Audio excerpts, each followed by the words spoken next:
अखेर एकनाथ शिंदेंचा खेळ संपला की काय? काल पुन्हा एकदा कोर्टामध्ये सुनावणी झाली आणि ही सुनावणी विशेष ठरली कारण की ज्येष्ठ वकील कपिल सिब्बल यांचा शेवटचा युक्तिवाद होता. हा युक्तिवाद करताना कपिल सिब्बल यांनी शिंदे गटाला चांगलंच घेरलं. नेमकं काल कोर्टामध्ये काय घडलं? खरी शिवसेना कोणाला जाणार?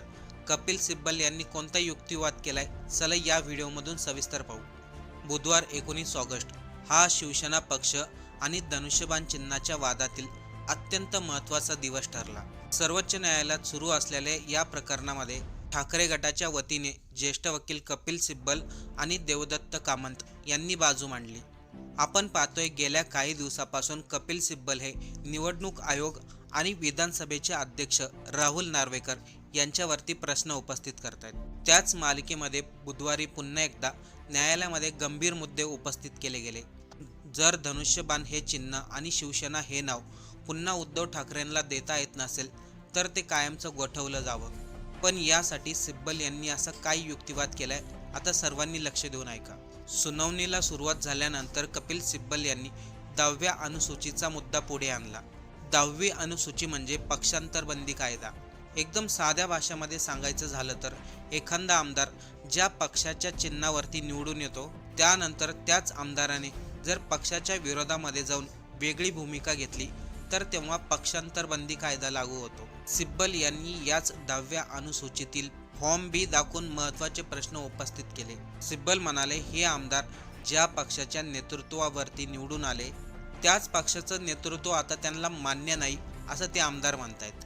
पण अशा प्रकारची भूमिका 10व्या अनुसूचीमध्ये मान्य केली जाऊ शकत नाही.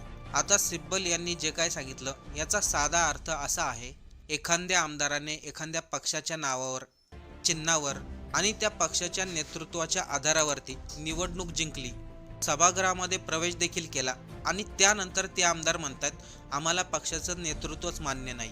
त्यामुळे या संपूर्ण प्रक्रियेचा विचार पक्षांतरबंदी कायद्याच्या चौकटीमध्ये करावा लागेल. सिब्बल यांनी यावेळी सुभाष देसाई प्रकरणातील सर्वोच्च न्यायालयाच्या निकालाचा दाखला देखील दिला. जे आमदार एका पक्षाच्या चिन्हावरती निवडून येतात नंतर संध्याकाळी दुसऱ्या पक्षात जातात ते पक्षांतराचं राजकारण थांबवणं म्हणजे पक्षांतरबंदी कायदा. जर विधानसभेमधील आमदारांचा गट हा पक्ष मानला गेला आणि राजकीय पक्षाला देखील पक्षच मानलं गेलं तर पक्षांतर थांबवण्याऐवजी तो मुद्दा आणखीन जास्त वाढू शकतो असं सिब्बल यांनी सांगितलं. आता पुढचा मुद्दा ऐका, तो खूप महत्त्वाचा आहे. सिब्बल यांनी 2018च्या शिवसेना पक्ष घटनेचा मुद्दा उपस्थित केला. त्यांच्या म्हणण्यानुसार एकनाथ शिंदे गटातील आमदारांनी विधानसभेचे अध्यक्ष राहुल नार्वेकर यांच्यासमोर 2018ची पक्षघटना सादर केली होती. पण त्यानंतर अतिरिक्त प्रमाणपत्र देऊन ही पक्षघटना दाखल होणं ही वकिलांची चूक होती. कारण की सिब्बल म्हणतात 39 आमदारांनी वेगवेगळे जबाब दाखल केले होते, वेगवेगळे जबाब दिले होते. आमदारांनी जे जबाब नोंदवले होते त्यामध्ये 2018च्या पक्षघटनेचा उल्लेख केलेला होता. मग 39 आमदारांकडून एकच चूक कसं काय होऊ शकते?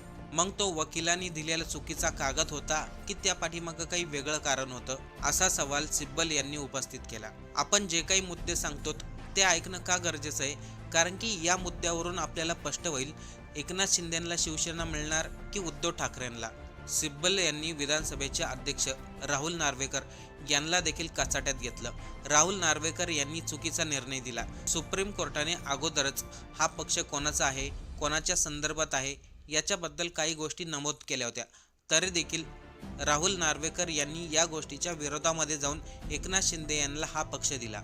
याशिवाय कपिल सिब्बल यांनी राहुल नार्वेकर यांच्यावरती गंभीर आरोप केला. सिब्बल म्हणाले, राहुल नार्वेकर म्हणजे विधानसभेच्या अध्यक्षांनी शिंदे गटातील एकाही आमदाराला अपात्र ठरवलं नाही, म्हणजे अपात्रतेच्या सर्व याचिका त्यांनी फेटाळल्या. इथे कपिल सिब्बल म्हणतात हा निर्णय कोर्टामध्ये व्हायला हवा होता, मग तो राहुल नार्वेकर यांनी निर्णय कसं काय घेतला? यानंतर सिब्बल यांनी खूप धक्कादायक मुद्दा उपस्थित केला. ज्यावेळेस शिंदेंनी बंड केला होता त्यावेळेस ते सुरतला गेले होते, गुवाहाटीला गेले होते. ज्यावेळेस शिंदे गट गुजरातमध्ये थांबला होता तेव्हा तिथे एका हॉटेलमध्ये भाजपची काही लोक शिंदेंना हॉटेलमध्ये येऊन भेटली होती. त्यानंतर एकनाथ शिंदेंचा एक व्हिडिओ देखील समोर आला. त्यामध्ये एकनाथ शिंदे म्हणतात आमच्या पाठीमागे महाशक्तीचा हात आहे, मोठ्या राष्ट्रीय पक्षाचा पाठिंबा आहे. हा मुद्दा देखील सिब्बलांनी कोर्टामध्ये मांडला. त्यानंतर देवेंद्र फडणवीस यांच्या नावाने पत्र देण्यात आलं. उद्धव ठाकरे यांनी विधानसभेमध्ये आपलं बहुमत स्पष्ट करावं. राज्यपालांनी देखील बहुमत सिद्ध करायला सांगितलं. मात्र त्यावेळेस एकनाथ शिंदे यांचा गट राजकीय पक्ष आहे की नाही याचा विचार झालाच नाही.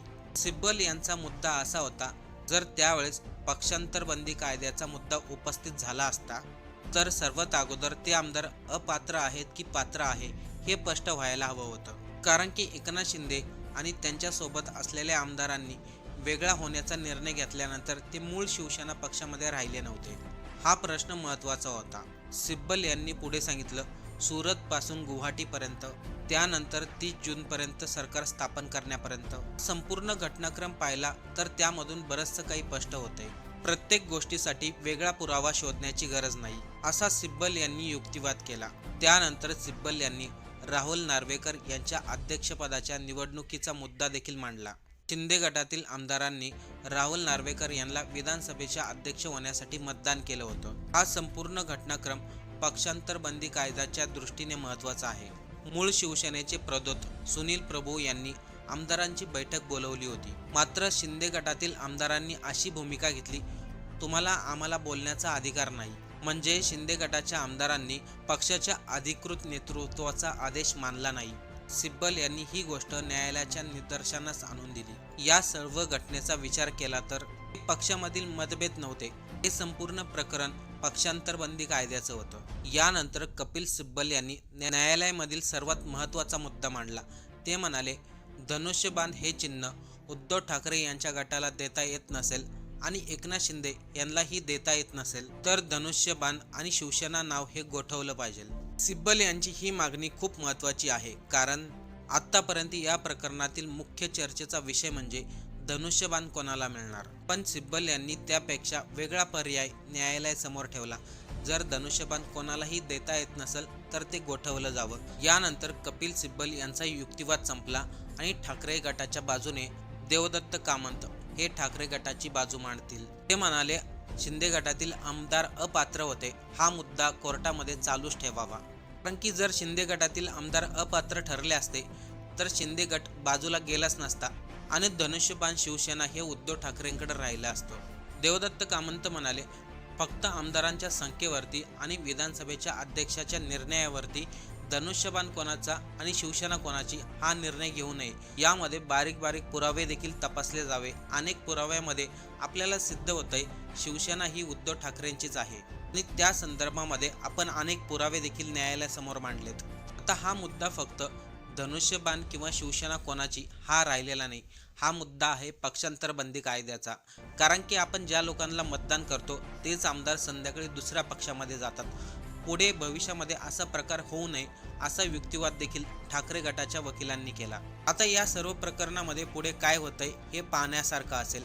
आपल्याला या सर्वांवरती काय वाटतंय, आपलं मत कमेंट करून नक्की सांगा.